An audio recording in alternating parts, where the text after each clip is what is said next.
Welcome to Forward Talks, a podcast by Goumbook on moving towards sustainability in the region and beyond. On today's episode, we're joined by Maggie Doyne, founder of Blink Now Foundation, which provides quality education and a safe environment for children in Nepal. I met Maggie at an event organized by Dana Al Matrook. Dana is the co-founder of the Line concept here in Dubai and has recently been working on an initiative called the Kind Human Collective with Nadia Baker. It's a collective of small and medium businesses that have an unbinding pledge to support initiatives, support talks that give back to humanity and the planet. So is it the name Kind Human makes me think also of in kind, because from what I understand is you're asking companies to get together and somehow this is not about how much money they can put, but more or less what they can, offer as part of their business. Yeah, absolutely. Yeah, thanks for filling that in. That's actually a critical part of that whole thing. So small and medium businesses may struggle to give back monetarily, but giving back in kind can be very easy, especially for businesses that are service-based. Say, for example, just to keep it simple, you're a photographer. You might charge 2,000 dirhams to photograph for 2 hours. But 2 hours of your time is something you might be able to make dispensable to cover a talk that covers a very pressing issue that you'd like other people to know about. So if you were part of the Kind Human Collective, that means, we're all holding hands as small and medium businesses and saying, we're willing to help. We also have engaged audiences because we're small and medium businesses. And we want to make them aware of what we'd like to support. At the event, Dana introduced the work Maggie has been doing in Nepal to the people in Dubai. I was very excited, over the moon, to have Maggie Doyne, the founder of the Blink Now Foundation, over here in Dubai, all the way from the foothills of Nepal, a 22-hour drive away from Kathmandu, to come here, not only because they were nominated for the Zayed Prize in Abu Dhabi, but to agree to stay an extra few days to talk to people about her story. Oh, thank you. Thank you for having me. It's really good to be in Dubai. And so I've been living in Nepal for about almost 15 years now, where I am the mother to 58 adoptive children, and I run a school and a women's empowerment program and a sustainability initiative to uplift a community struggling from post-war and severe poverty in rural Nepal. We have over 500 students and children who come every single day. So Maggie grew up in a small town in New Jersey, and before going to university, almost on a whim, she signed up for a gap year program as a way of doing some travel and stepping out of her New Jersey surroundings. This brought her to northeastern India. And it was at the height of the civil war in Nepal. And so I started meeting Nepalese refugees and made friends with a young refugee girl. Her name was Sunita. And she was coming of age as well. And we decided and planned this trip during the Nepali armistice to go to Nepal and try to find her rural village. And so we packed up our backpacks, got on a bus, got on an ox cart, walked for days and days on end, and eventually found my friend's village. And also saw, just the raw reality and effects of a rural part of the world recovering from a civil war, and what that meant for women and children and schools and villagers. And everyone always asks, what's the moment where you just decide to move there and adopt all of these kids? I just had this moment on this trip where I was really overwhelmed by what I was seeing. And I was walking across a dry riverbed, and there were many, many children as young as 4 years old breaking rocks. And I was just so overwhelmed. It brought me to my knees. And I thought, how have we come here as a human family? And look at how we failed. And how have we done all of these things and yet failed to take care of our most vulnerable, our most valued members of society, our most innocent. Eventually, this little girl named Hema looked at me and with this big smile said, "Namaste." And I thought, okay, I can't do anything about all these kids and a million kids or all of these kids breaking rocks, but maybe I can do something for Hema. And so our initiative started by just putting Hema into school and then watching the magic unfold and how her life changed and how happy she was. And with her backpack and her shoes, I found out it was like $5 for a school admission fee and a few dollars for a backpack and books and shoes. And that initial financial hurdle and investment was too much. But with a little bit of support, it could get her off that riverbed. And then the addiction began, and started by enrolling kids into school, and then initially forming an NGO with my co-founder, Taupe, also a Nepali orphan, and then also realizing that there was more to the picture, which was that kids needed home and family and basic needs met. They need to be kept fed and safe and secure. And so that eventually led me on the journey of adoption and creating a small children's home there. I loved when you mentioned that feeling of addiction where that do-good moment. One question that I asked you yesterday night was about challenges, for example, from a institutional or authorities point of view and government. Did you have to face any difficulty, or how was the community reacting of having you taking care of their children? Oh, I'd say they pretty much immediately adopted me in a way that was really beautiful as well. Like, they knew that I was young and I was this young woman. I found that initially the community was very protective of me and very supportive and very loving. And that being said, I had a lot to learn. You know, you can't come in as an outsider and just be like, okay, I'm bringing in my American ways. And so one of the first learnings was that it had to be community owned and community run and community led. And going in with that mentality and that learning mentality and that curiosity, I think, is one of the things that's made us really strong. So just being a learner and being a listener and really setting up in a way that it's a community initiative led for and by the people in this area of Nepal. So were there challenges? Oh my gosh, yes. Like everything from working during a civil war and during an armistice, and then through political instability and lack of infrastructure, lack of clean water, government corruption now and again. You're up against, sometimes sexual abuse cases or child marriage cases that you fight that maybe people don't want fought or spoken about.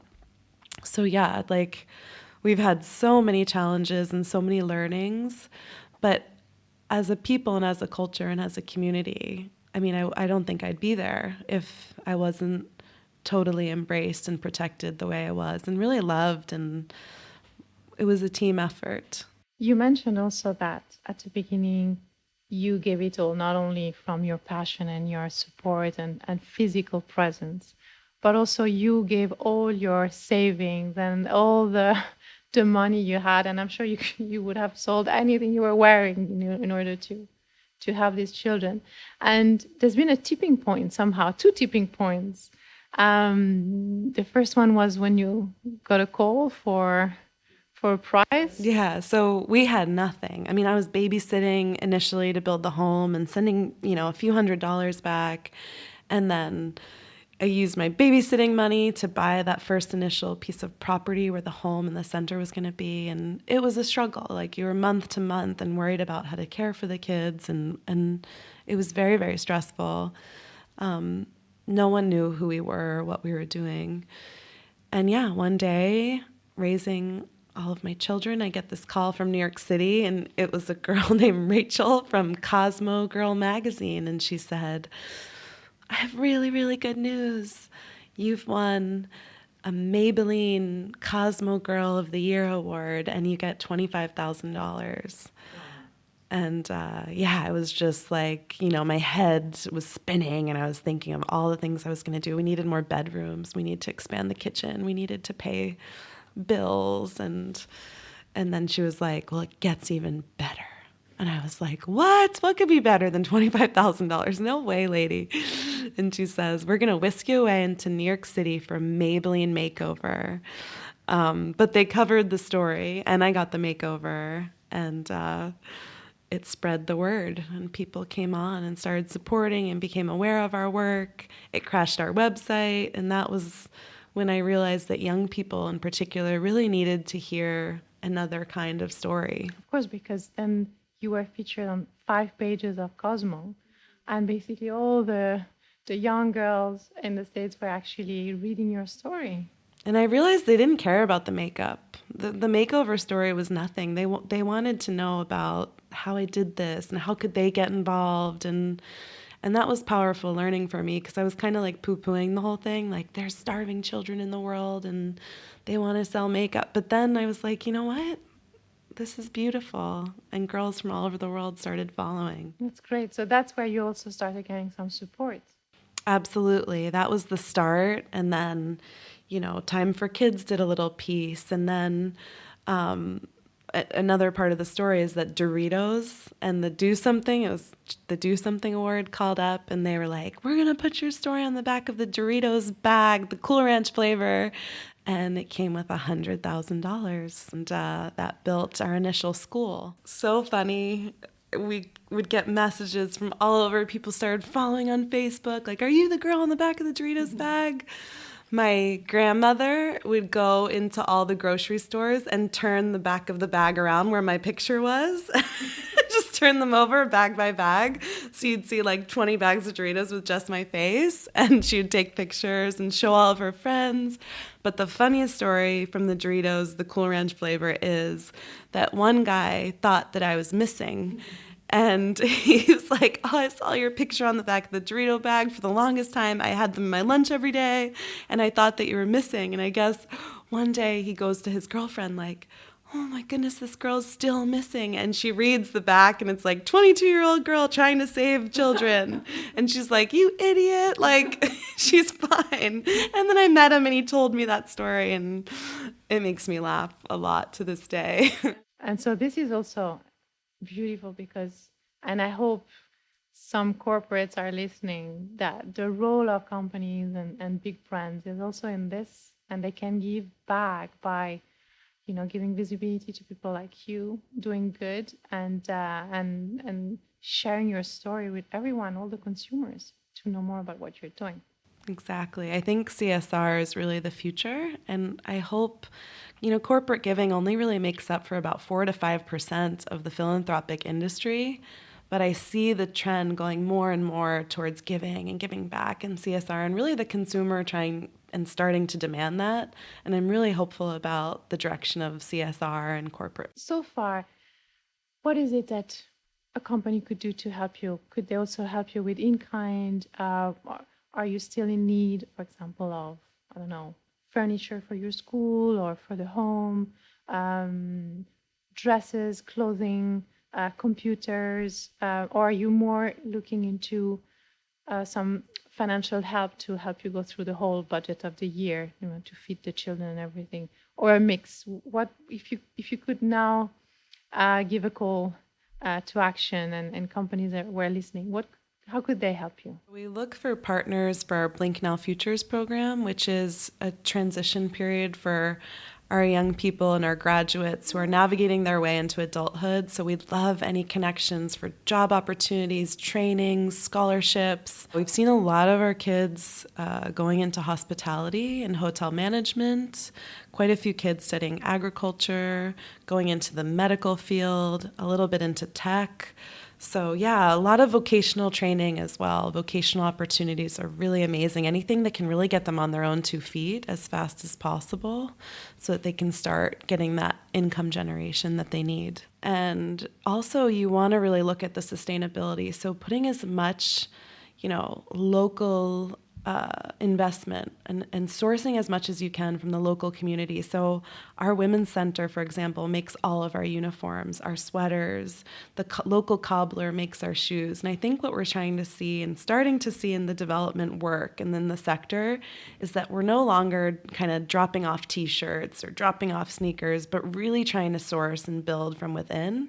And that's actually part of our model of uplifting a community. So what we look for from corporations and supporters is more of like a sponsorship model where you take on, a piece of the food budget or a few bedrooms to construct or solar panels for this school. But we want people to have that direct feeling of impact. And so we really try to connect our supporters with something really specific, whether it's, buying school lunch for the day for $300 or buying a pair of shoes for $5 that we then source from the local community. So, yeah, we look for brands to, one, share our story because that garners more support. Two, just get involved in some way philanthropically. And three, make other connections for us in the nonprofit world. So that's usually what we're asking for. Another incredible aspect of all of this story is also that you are making it all sustainable, and sustainable in the real sense of the word, which means growing food, having a school and homes that are also efficient, and you're treating your water, you're having reed beds, you're using sustainable materials. Yeah, so our sustainability journey really started out of necessity and survivalism. We were living in this time in Nepal where the springs of the Himalayas started drying up. And water, you'd turn on the tap or go to the community tap and you'd get a trickle, or water would come for about a half an hour and that's it. Nepal is a landlocked country that's almost entirely Himalayan, so to bring in resources from the outside is nearly impossible because you have the Himalayan mountains to the north and Tibet or China, and to the south you have the Indian border and it's landlocked and difficult as well. So there's a lot of issues around trying to create industry. So we started to look at, we couldn't get gas bottles, for example, to cook food. And how do you cook for 500-600 kids? And when you don't have water, or when you, don't have power for 15 hours a day because of load shedding. So we just really needed it in order to get our operations. So we started to look and think, and I've been really fascinated with green schools and innovative technology. The second side of the story is that Nepal started developing rather fast. After the Civil War ended and things were getting a bit more stable, there was a huge infiltration of money coming in from the Middle East and remittances and the migrant workforce. And so development and things like the introduction of plastic just started coming in and crazy numbers. So all of a sudden there was plastic, there was the forest getting cut down, there was the negative impacts of development. And I love nature. I think that healing, it's a huge healing force for children, especially children who have been through severe trauma. And so I was watching kind of the springs dry up and the rivers that I took my children to swim in just get dirty, and the forests get cut down and the roads come in, and I was like, this is going in the wrong direction. So as a team, we started to dream up a green school and building Nepal and the world's greenest school, and doing it in a low-cost, really efficient, really enduring way. And that led us to rammed earth technology, which eliminates the brickyards and cement, really low embodied energy. And then it brought us to a rainwater harvest system, and that led to biogas and wastewater management and reed beds with gray and black water. That led us to a concentrated solar cooking unit, which looks like an alien spaceship, and solar panels where we give back to the grid. And it was just the most fun. Bamboo and permaculture and biodiversity and animals and agroforestry. We've learned so much. And also kind of bringing back the ancient principles of Nepal and where it started, of the indigenous community, because we don't want to go and Americanize it. We want to bring back indigenous knowledge, and indigenous people were building their homes out of mud, and yet bricks come in and cement come in, and all of a sudden, the culture is gone. The vernacular architecture had just dissipated. So we were like, let's do a Nepali village that's true to form and Nepali, and that was the kind of birth of Coppola Valley School. You've been there for almost 15 years, doing so many different things. Adopting children, building schools, building homes, and now you have empowering centers for women to, make them learn new skills and for them to have their own jobs and be independent. all that you've learned is also now somehow something you can share, right, with people around the world who could maybe replicate your model in areas where there's been a war, where you have refugees.